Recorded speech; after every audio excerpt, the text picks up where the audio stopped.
Very good evening to all students. Start करते हैं आगे के लिए।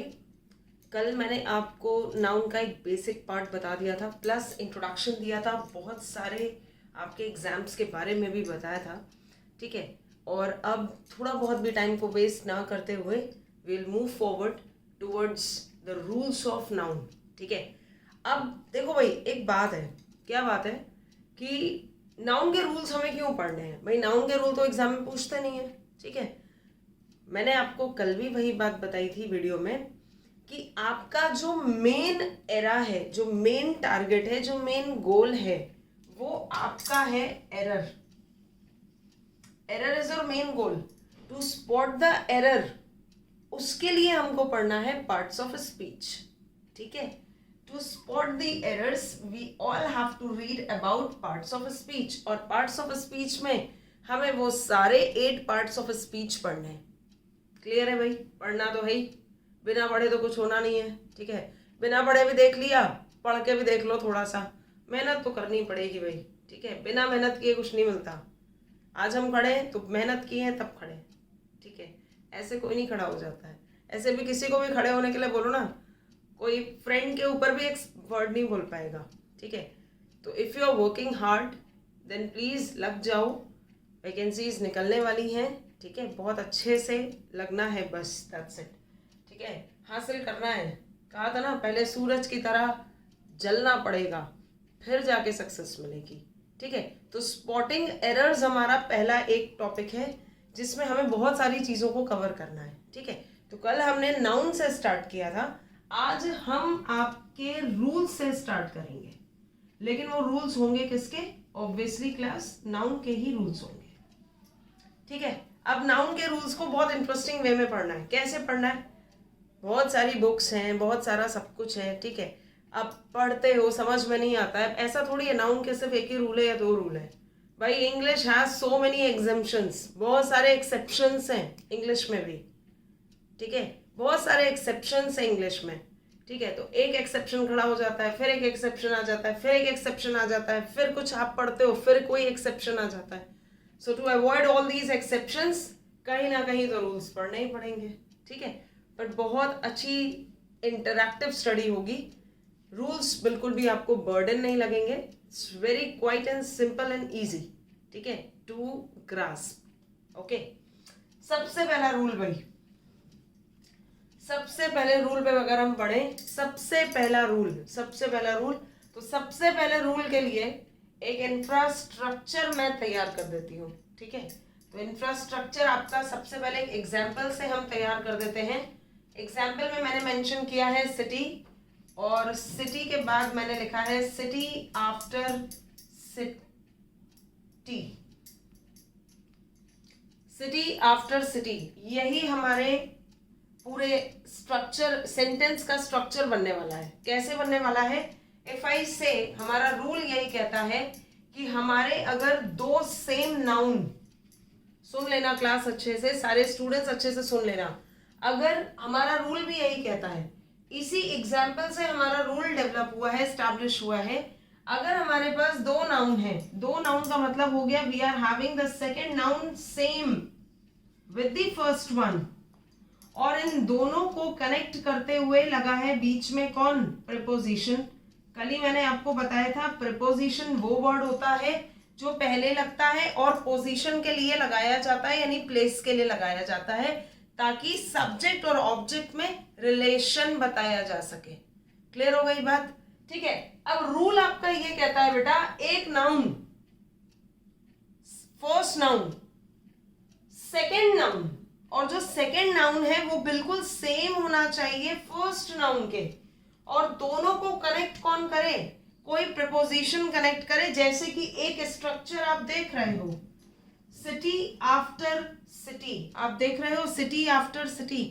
City is the first noun, another after के बाद जो सिटी है this is the second noun. लेकिन ये नाउन फर्स्ट वाले नाउन से कैसा बिहेव करता है? सेम बिहेव करता है, सेम है, बिल्कुल वर्ड सेम है, कॉपी हो गया उधर, ठीक है। इन दैट केस आपको हमेशा याद रखना है, इस कंडीशन में दोनों ही नाउन आपके सिंगुलर यूज होंगे। The nouns that are to be used in the place of, जब आपका एक कनेक्टिविटी प्रीपोजिशन की होती है, इन दैट केस दोनों ही नाउन आपके सिंगुलर नाउन से कंसीडर किए जाएंगे. दैट मीन्स इफ अगर आपके पास क्वेश्चन आता है सिटीज आफ्टर सिटीज, तो बेटा सिटीज आफ्टर सिटीज नहीं होता है. क्यों नहीं होता है? क्योंकि हमने अभी अभी एक रूल पढ़ा है, और वो रूल हमारा क्या है कि जब भी कोई एक नाउन दूसरा नाउन सेम होता है और दोनों की कनेक्टिविटी हमारे प्रीपोजिशन से होती है, तो इन दैट केस दोनों ही नाउन हमारे किस नेचर के होंगे? सिंगुलर नेचर के होंगे. बात क्लियर हो गई? अब सिस्टम अगर सिंगुलर बनेगा तो हमारी जो आगे वर्ब बनेगी वो भी सिंगुलर ही बनेगी. अगर मैं आपसे एक सेंटेंस बोलूं लिखने को, ठीक है, एक सेंटेंस मैं लिख देती हूं यहां पर, इसी को कंप्लीट कर देती हूं. City after city has been destroyed. cities after city has been destroyed. तो ये city ही रहेगा क्योंकि आपका रूल चल रहा है, और after any preposition connected है. अगेन city सेम है नाउन आपका, तो ये दोनों नाउन आपके सिंगुलर रहेंगे, लेकिन आगे जो वर्ब भी लगी है वो भी सिंगुलर ही रहेगी. वो वर्ब प्लूरल नहीं होगी क्योंकि हमारे नाउन सिंगुलर चल रहे हैं. इसलिए तो रूल में क्या याद रखना है कि दो सेम नाउन, फर्स्ट वाले नाउन की ठीक कॉपी कौन हो रहा है? सेकंड वाला नाउन हो रहा है. तो जब दोनों नाउन्स एक जैसे होते हैं और दोनों की कनेक्टिविटी बेटा किससे होती है? प्रीपोजिशन से होती है. तो इन दैट केस हमेशा वो दोनों नाउन प्लूरल नहीं होंगे. किस नेचर के होंगे? सिंगुलर नेचर के होंगे. बात क्लियर हो गई? कोई अगर दिक्कत हो, कोई प्रॉब्लम हो, कोई कुछ समझ में ना आए तो तुरंत कमेंट कर देना कमेंट बॉक्स में. ठीक है, अब मूव करते हैं सेकंड रूल पे. ठीक है, फर्स्ट रूल तो समझ लिया भाई, बहुत इजी कहानी थी. क्या कहानी थी? कहानी ये कह रही थी कि जब भी दो नाउन्स आएंगे तो दोनों नाउन अगर सेम होते हैं और उन दोनों की प्लेसिंग कौन कर रहा है? प्रीपोजिशन, तो दोनों ही नाउन सिंगुलर नेचर के होंगे. ठीक है, अब आते हैं रूल नंबर सेकंड पे. रूल नंबर सेकंड बहुत इजी है. ठीक है, देखो भाई, रूल नंबर सेकंड के लिए मैं आपको बता दूं, हमारे यहाँ इंग्लिश में कुछ ऐसे वर्ड्स होते हैं. कैसे वर्ड्स होते हैं? कुछ ऐसे वर्ड्स होते हैं जो दिखने में सिंगुलर लगते हैं, दिखने में आपको सिंगुलर लगेंगे, लेकिन उनकी जो मीनिंग होती है वो प्लूरल होती है. इसलिए जो मीनिंग उनकी प्लूरल होती है उसके बेस पे हम प्लूरल वर्ब को प्लेस करते हैं. बात समझ लो बहुत अच्छे से, ऐसे नहीं, इतनी जल्दी नहीं समझ में आएगी. इफ आई से डियर, तो भाई डियर अपने आप में एक प्लूरल शब्द है, लेकिन देखने में ये सिंगुलर लगता है. डियर का कभी भी प्लूरल वर्ड डियर्स नहीं होता है. अगर कहीं पर सेंटेंस आता है देयर आर 10 डियर्स, तो डियर्स नहीं होगा, देयर आर 10 डियर. डियर्स कोई वर्ड नहीं होता है. ठीक है, same with the sheep. If I से शीप्स, शीप्स कोई वर्ड नहीं होता है, शीप ही होता है. यानी देखने में वर्ड कैसा है? सिंगुलर है, but it take the meaning plural. इसलिए आगे जो भी वर्ब लगेगी वो किसके अकॉर्डिंग लगेगी? जो आपको एग्जिस्टेंस मिल रही है जैसे, उसकी तरह लगती है. दिखने में तो सिंगुलर है, तो शिप, शीप इज नहीं लगेगा, शीप आर लगेगा या वर लगेगा. ठीक है, ऐसे ही आपने एक वर्ड बहुत सुना होगा, कैटल. कैटल एक वर्ड होता है, ये कभी भी कैटल्स नहीं होता है. अब भाई कैटल भी दो होते हैं, एक तो चाय वाली केतली को बोलते हैं कैटल, KETTLE होता है. ये है आपका CATTLE. ये वाला जो कैटल है ये भेड़ चाल होती है, इसमें बहुत सारे जानवर मिलके भेड़ बकरी चराने जाते हैं फार्मर्स लोग.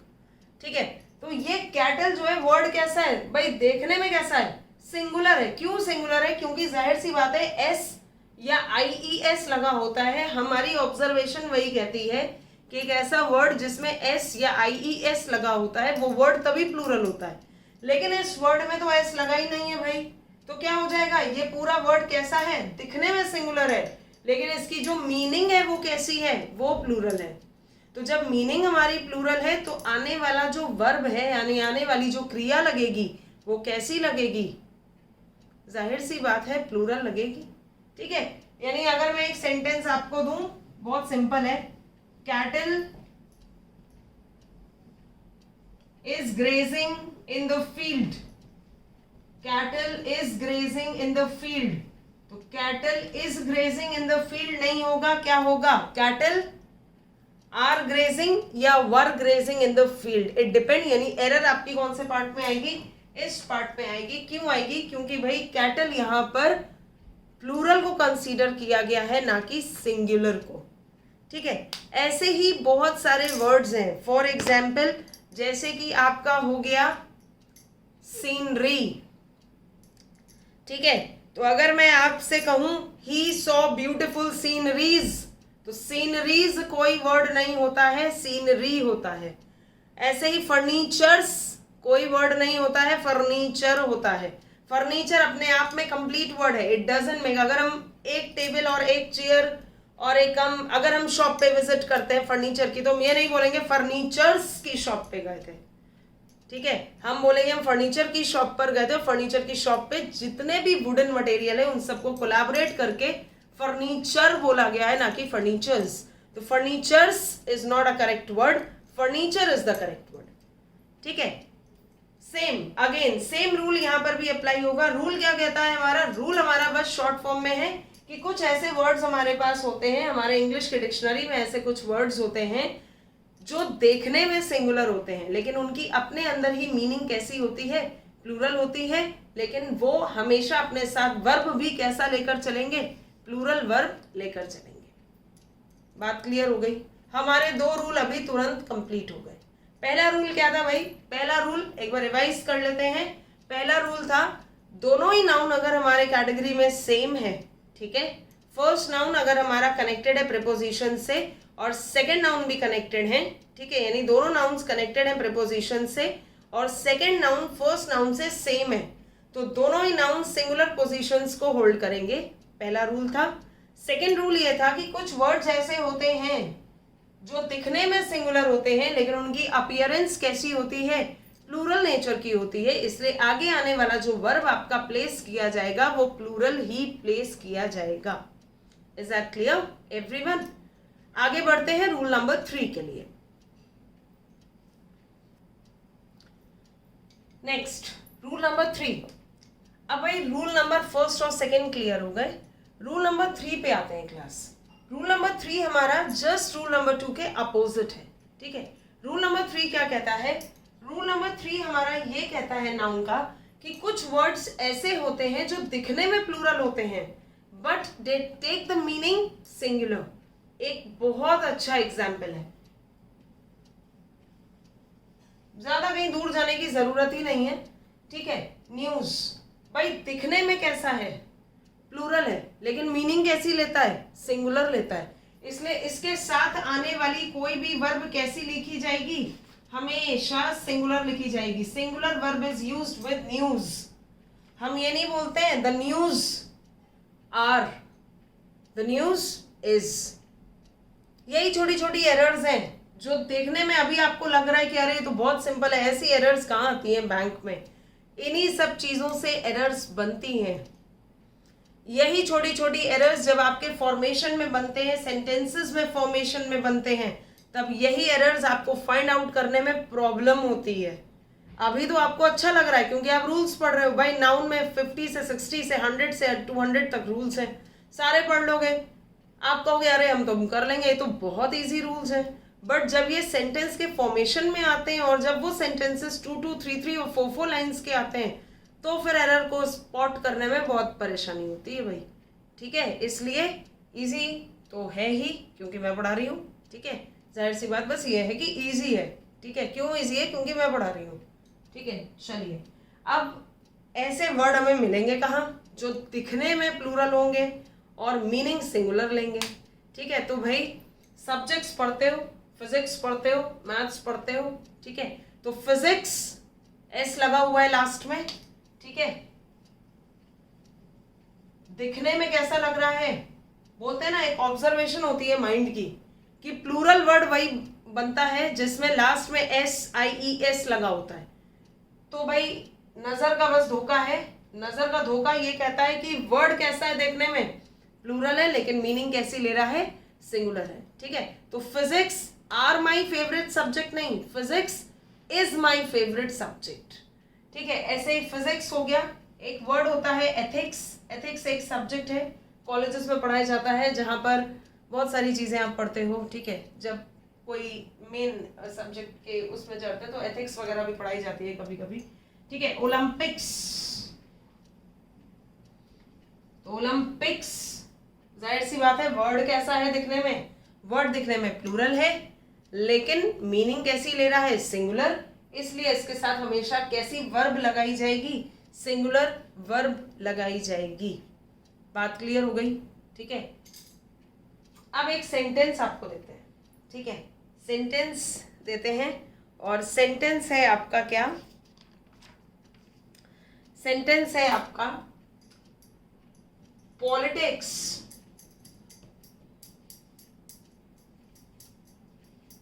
Are an interesting, politics are an interesting fact. तो politics are an interesting fact, आपके पास एक सेंटेंस है, ये सेंटेंस लिखा हुआ है politics are an interesting fact. Comment box में कमेंट करिएगा यहां पर एरर कहां पर है। ठीक है, politics are an interesting fact, तो पॉलिटिक्स आर नहीं होगा, क्या होगा भाई, पॉलिटिक्स इज होगा। क्यों होगा? क्योंकि पॉलिटिक्स भी एक ऐसा वर्ड है जो दिखने में कैसा है, प्लूरल है, बट मीनिंग कैसी लेगा, सिंगुलर लेगा। और जब भी ऐसे कोई वर्ड्स आते हैं जो सिंगुलर मीनिंग लेते हैं या सिंगुलर नाउन की तरह दिखते हैं तो उनके साथ जो वर्ब आपकी यूज होती है that will be always singular. बात क्लियर हो गई? मैथ्स, मैथमेटिक्स, ठीक है, बिलियर्ड्स, बिलियर्ड्स पूल वाला गेम होता है। ठीक है, तो इन सब वर्ड्स दिखने में कैसे लगते हैं आपको, प्लूरल दिखते हैं, लेकिन मीनिंग कैसी लेते हैं, सिंगुलर लेते हैं। और जब ये मीनिंग को सिंगुलर लेते हैं तो फिर इनके साथ जो वेरिएशन में वर्ब फॉर्म होती है वो वर्ब आपकी हमेशा फॉर्म होगी सिंगुलर वर्ब। क्लियर हो गई बात? अब आगे बढ़ते हैं रूल नंबर 4 पे। देखिए भाई हमारा रूल नंबर 4 क्या कहता है। देखो भाई रूल नंबर 4 क्या है, रूल नंबर 4 है कुछ वर्ड्स के डिफरेंसेस। ठीक है, कुछ वर्ड्स ऐसे होते हैं जो एक जैसे ही लगते हैं, एक जैसे ही दिखते हैं, पर उनकी मीनिंग कई बार कन्वर्सेशन में चेंज हो जाती है। फॉर एग्जाम्पल, जैसे सबसे पहला एक हम वर्ड लेते हैं रूल नंबर 4 के लिए। ठीक है, रूल नंबर 4 में सबसे पहली चीज आती है हमारी use of force oblique forces. पहला वर्ड है हमारे पास फोर्स और दूसरा वर्ड है हमारे पास फोर्सेस। ठीक है, तो भाई फोर्स और फोर्सेस, अब इसका मतलब ये थोड़ी हुआ, फोर्स का मतलब होता है बल। भाई फोर्स का मतलब क्या होता है, बल, ताकत लगाना ना, फिजिक्स में पढ़ा होगा। ठीक है, जब भी हम पुश और पुल करते हैं, यानी किसी पर, किसी ऑब्जेक्ट पर किसी भी तरीके का अगर पुश और पुल किया जा रहा है तो उसको हम कहते हैं कि हमने फोर्स लगाया है। यानी एक तरीके से फोर्स का हिंदी में मतलब क्या होता है, बल। अब इसका ये मतलब थोड़ी हुआ कि बहुत सारे बल लगा लिए तो फोर्सेस हो गए, ऐसा नहीं होता है। ठीक है, यहां पर केवल फोर्स का मतलब क्या है, बल है, लेकिन इस वाले फोर्सेस का मतलब क्या है, इस फोर्सेस को हम डेजिग्नेट करते हैं आर्मी से भी। इस फोर्स को हम किससे डेजिग्नेट करते हैं, आर्मी से डेजिग्नेट करते हैं, सैनिक से करते हैं, एक ग्रुप से करते हैं। ठीक है, तो देख लो भाई वर्ड एक ही है लेकिन जैसे ही सिंगुलैरिटी और प्लूरैलिटी का डिफरेंस हुआ वैसे ही उनकी मीनिंग, उनकी कन्वर्सेशंस क्या हो गई, चेंज हो गई। ठीक है, अब इफ आई से 2000 force have been sent to Kashmir 2000 बल भेजे गए या 2000 जवान भेजे गए? जाहिर सी बात है 2000 सैनिक भेजे गए यानी जवान भेजे गए, तो यहाँ पर फोर्स नहीं होगा, this should be get corrected, और ये करेक्ट होकर क्या बनेगा आपका 2000 फोर्सेस। 2000 क्या बनेगा? फोर्सेस बनेगा, ना कि फोर्स बनेगा।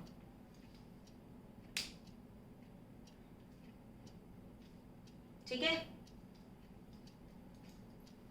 अब आते हैं नेक्स्ट रूल नंबर 5 पे। तो रूल नंबर 5 है हमारा रिस्पेक्ट। ठीक है, रूल नंबर 5 है हमारा रिस्पेक्ट। नेक्स्ट रूल है आपका रूल नंबर 5, और रूल नंबर 5 है use of respect oblique respects. ठीक है, अब इसका मतलब ये थोड़ी हुआ कि रिस्पेक्ट है तो एक बार आदर कर दिया तो एक रिस्पेक्ट हो गई, और बहुत बार एक ही पर्सन को बार बार विश कर दिया, मुझे बार बार विश कर दिया, अरे मैम को तो हमने बहुत सारे रिस्पेक्ट्स कर दिए, तो it should not be respects.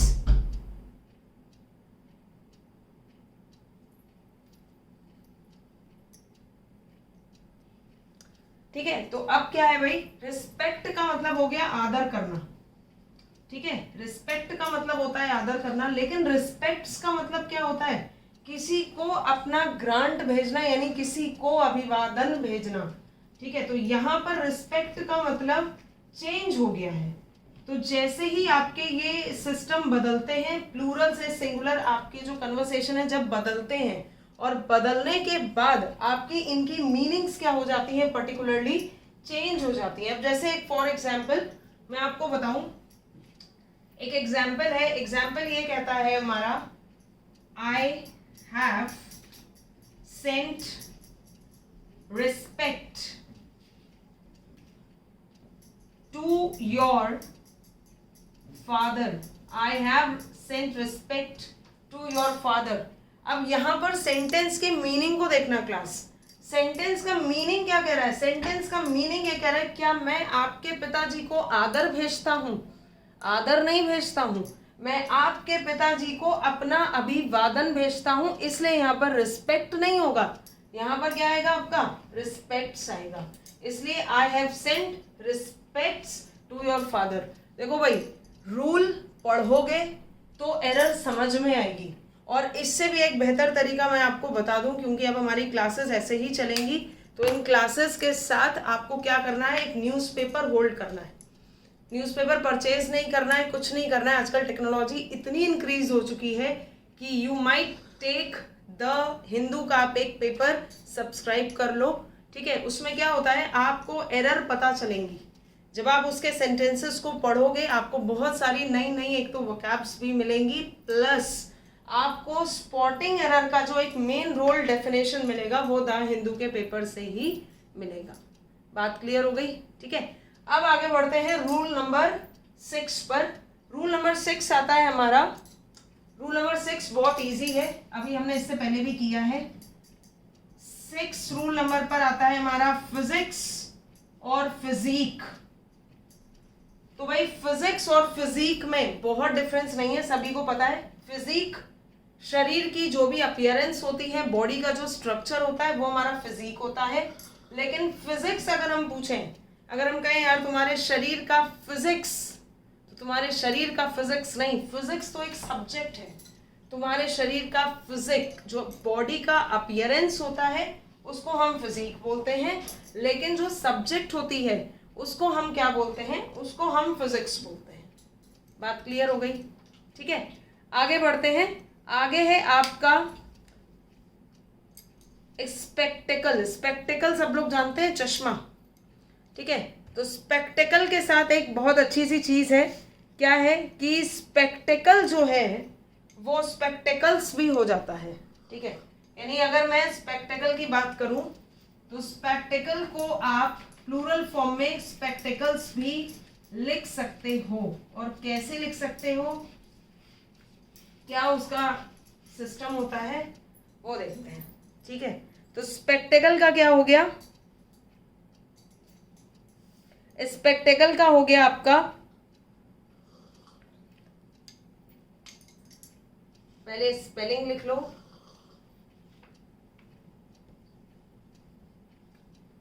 उसके बाद इसका जो एक प्लूरल बनेगा, दैट प्लूरल इज स्पेक्टिकल्स।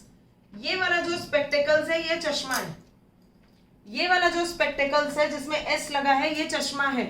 लेकिन वो वाला जो स्पेक्टिकल है वो एक तरीके का दूरबीन टाइप का होता है जिसमें बड़े बड़े अटैक्स में जो बंकर्स बने होते हैं उनमें से जो छोटे छोटे ईंट बने होते हैं, जिसमें से छोटी छोटी दराजें जिसको आप कहते हो, उसमें से टेररिस्ट देखते हैं या हमारी आर्मी बनाती है उस तरीके से ताकि हम दुश्मन को देख सकें, उसको कहते हैं स्पेक्टिकल। स्पेक्टिकल, स्पेक्ट का मतलब ही होता है निगरानी रखना। भाई स्पेक्ट का मतलब क्या होता है? स्पेक्ट का मतलब ही होता है निगरानी रखना। किसी चीज पे अगर आप निगरानी रख रहे हो तो वो स्पेक्टिकल हो गया। वही आपने चश्मा बना के पहन लिया तो वो आपका क्या हो गया? स्पेक्टिकल्स। तो निगरानी रखने वाला इज स्पेक्टिकल, चश्मा इट इज स्पेक्टिकल्स। क्लियर हो गई बात? ठीक है। नेक्स्ट है आपका आयरन और आयरन्स। अब आयरन और आयरन्स में भी बहुत डिफरेंस है। ठीक है, आयरन तो आपका एक धातु होता है, लोहा जिसे हम कहते हैं। ठीक है, आयरन आपका हो गया एक धातु जिसे हम धातु कहते हैं, आयरन। ठीक है, दूसरा होता है आपका आयरन्स। अब ये आयरन्स क्या है? ऐसा थोड़ी है एक धातु है दूसरा धातु है तो मिलकर आयरन्स हो गया। ठीक है, एक धातु ऐसा नहीं है, आयरन इज आयरन। ठीक है, जो भी कोई धातु है वो आपका आयरन ही कहलाएगा। लेकिन अगर किसी को, जैसे जेल की सलाखों में जो लोग होते हैं उनको बेड़ियों से बांध के लाया जाता है, ठीक है, तो वो जो बेड़ियां होती है ना उनको बोला जाता है आयरन्स। तो ध्यान में रखना है, आयरन लोहा होता है, लेकिन अगर इसी आयरन की हम प्लूरल फॉर्म कर दें तो उसका कन्वर्सेशन मीनिंग बदल जाता है और वो मीनिंग ऑफ कन्वर्सेशन आपका क्या आता है? आयरन्स आता है। तो आयरन्स आपका क्या हो गया? बेड़ियां हो गई। तो अगर आपके कहीं पर सेंटेंस में लिखा है that person is hold of या that person is hold of iron, तो is not hold of iron, is hold of irons. उसको बेड़ियों से लपेटा गया है, ना कि उसे लोहे से लपेटा गया है। Is that clear everyone? ठीक है, मिलेंगे आपसे फिर नेक्स्ट क्लास में, नेक्स्ट लेक्चर में रूल नंबर 6 के साथ। तब तक आप लोग ये सारे वीडियोस में देखकर सारे रूल्स को आप एक बार फॉलो करके नोट डाउन कर लीजिएगा, और अगर किसी भी तरीके का आपको डाउट होता है तो आप उसमें कमेंट कर दीजिएगा। Thank you everyone.